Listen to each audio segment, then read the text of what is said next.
6 things I wish I'd learned when I was 20. The first thing I wish I'd learned when I was 20 is that you can play with toxic people or you can live at world class. You can't do both. It's very easy for very good people to suffer from a lack of creativity and productivity because they're surrounded by energy vampires, dream stealers, and negative naysayers. And what I've learned over the years is simply this. One of the most powerful ways that you can live a rare air life, whether it's in terms of your productivity or performance, or in terms of your prosperity, or in terms of your happiness and sense of peace, is delete the people who steal your joy. I'll repeat that again because I believe it's so important for you. Delete the people who steal your joy. There are 3 elements that will help you dramatically improve not only your success and your performance, but also your levels of inner joy. And one of those 3 things that I teach in the book is the people who steal your joy. In other words, you can do a list in your journal later today or right after this episode. Write down in the first column on the left-hand side of the page, who in my life is stealing or diminishing my joy? And then in the right-hand column, write down who are the people in my life who elevate my joy. And then have the wisdom and bravery to start removing and releasing the people in your life who are bringing you down. And then I always get this message a lot, or this question a lot. Well, what if it's my mother? What if it's my best friend? I'd simply say to you, people come into our lives for reasons, seasons, or lifetimes.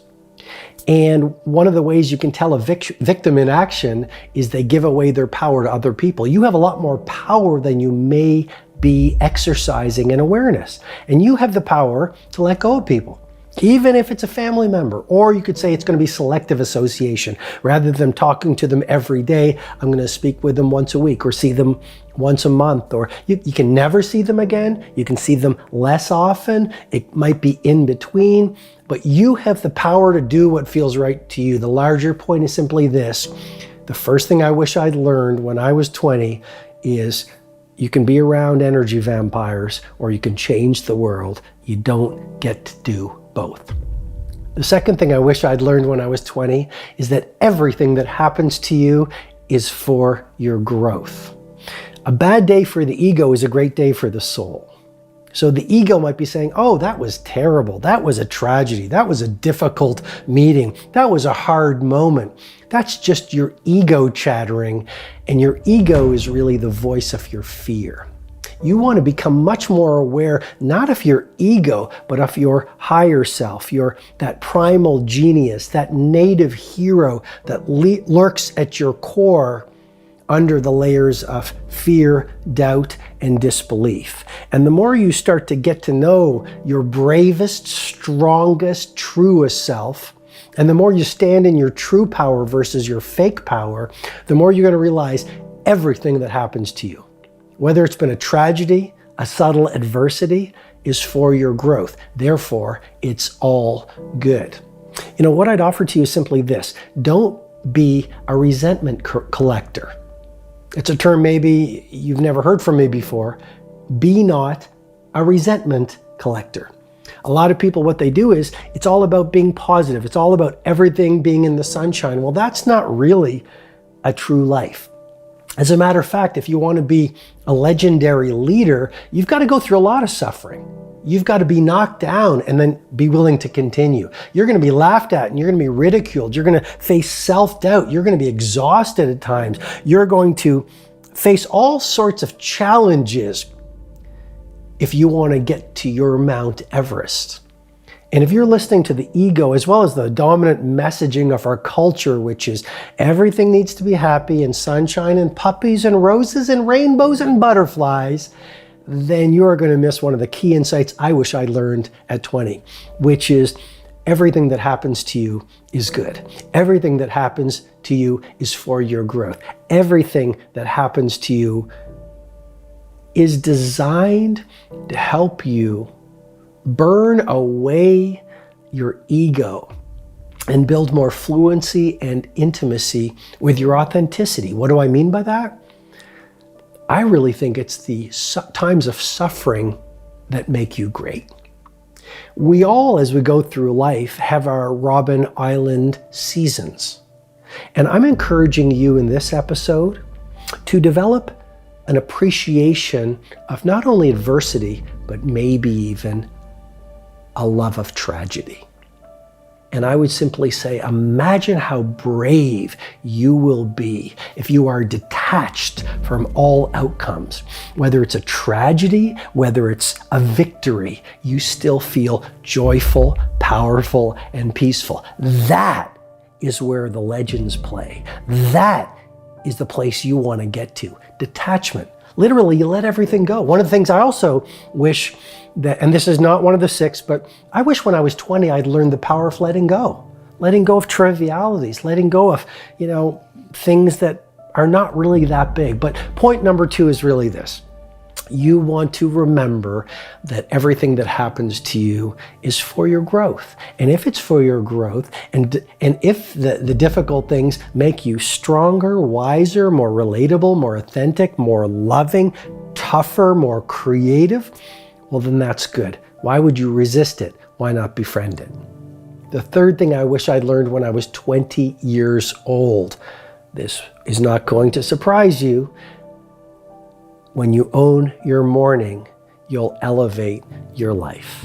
I wish when I was 20 years old, someone had taught me that early rising is an absolute game changer. Why? Because if you learn how to start your days well, your days will unfold gloriously, consistently. When you start your days before sunrise, you have a gargantuan competitive advantage. There's no crowds. People are nicer. People are more open. When you start your day well, you have the time. I call it the victory hour in the book. You, from 5 o'clock to 6 o'clock, you get to run the 20-20-20 formula, which I teach in the 5 a.m. club. So let me simply say for now, you have the time to work on yourself.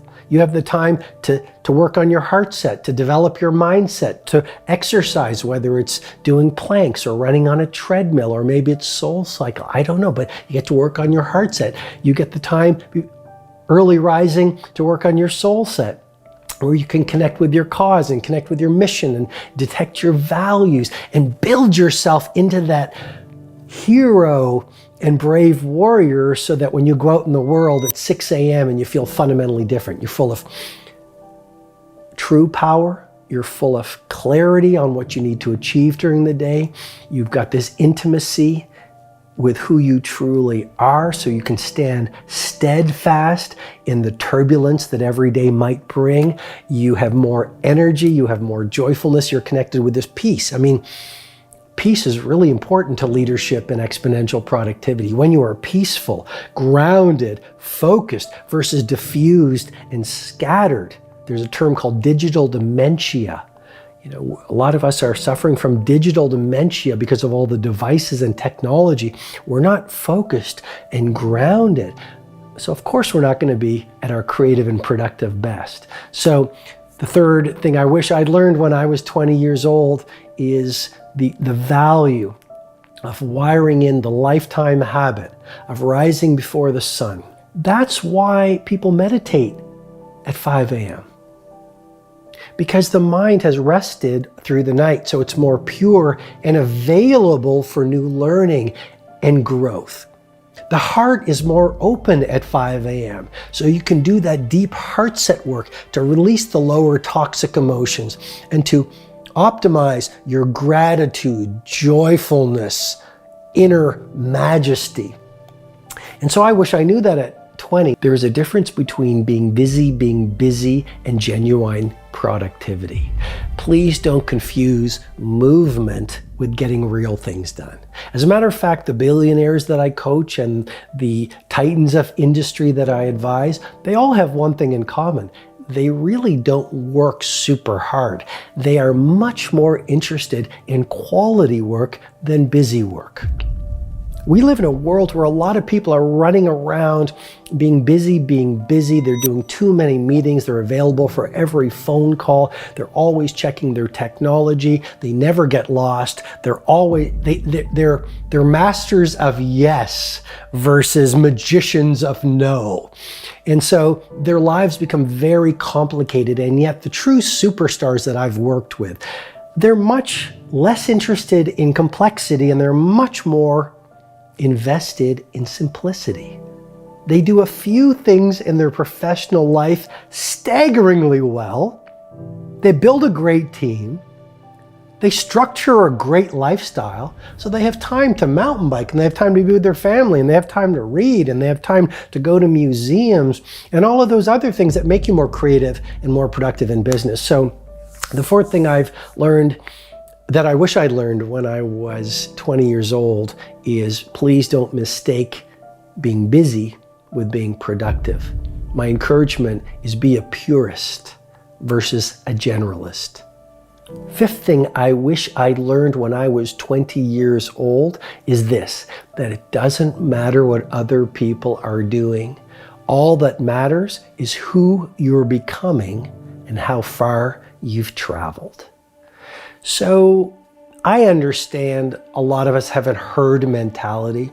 I understand that in this world of ours, especially with social media, we are suffering from an addiction to comparison. It makes me think of what Theodore Roosevelt once said.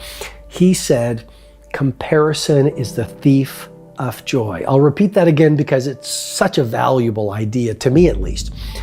Teddy Roosevelt said, "Comparison is the thief of joy."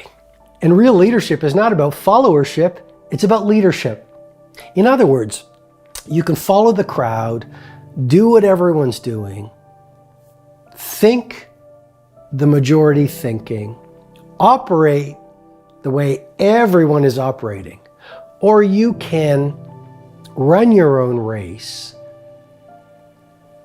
trust your instinct, be authentic, speak with your own voice, pursue your own ambitions, and be your own woman or man. But you can't do both.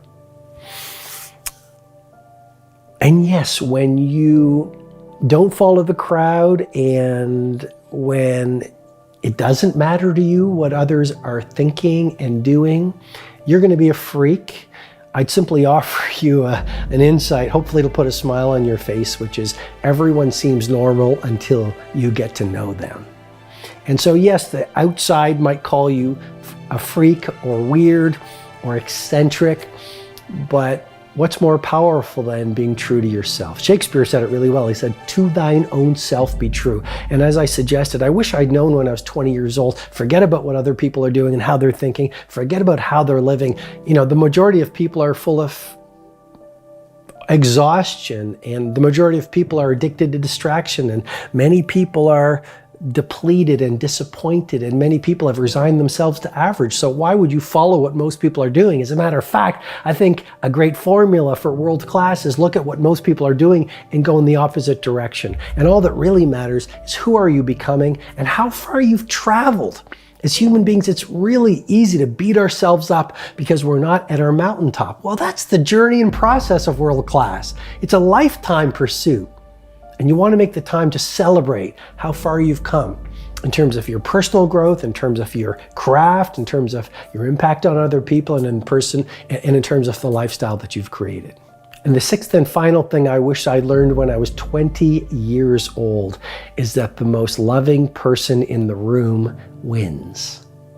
So one of the dominant beliefs in our society is that to be brave and courageous and successful, in many ways, you need to work relentlessly. You need to push aggressively. You need to thump your chest. You need to express bravado. And that if you are loving, civil, punctual, polite, sincere, caring, you're a weakling. And what I want to share with you, having worked with many of the most successful people on the planet and many of the great enterprises, whether it's General Electric or Starbucks or Microsoft or IBM, Young Presidents Organization, I want to offer you this. The best of the best understand that when you take care of the relationship, the money takes care of itself. The best of the best understands that the business of business is truly connecting with other human beings. And so the most loving person, and I really wish I knew this at 20, being loving and being open and caring about other people and being absolutely obsessed about helpfulness to other people by delivering extreme amounts of value to them is not only the right thing to do. It not only uplifts your joy, it not only grows your self-confidence and makes you feel good when your head hits the pillow every night. It's an amazing business strategy because then you develop these evangelists for your brand and these fanatical followers for your products, because few things are as powerful as being in the presence of someone who genuinely cares, especially right now. Being in the presence of someone who genuinely cares. And when you are generous, people keep on coming back. I think he'd be even more successful.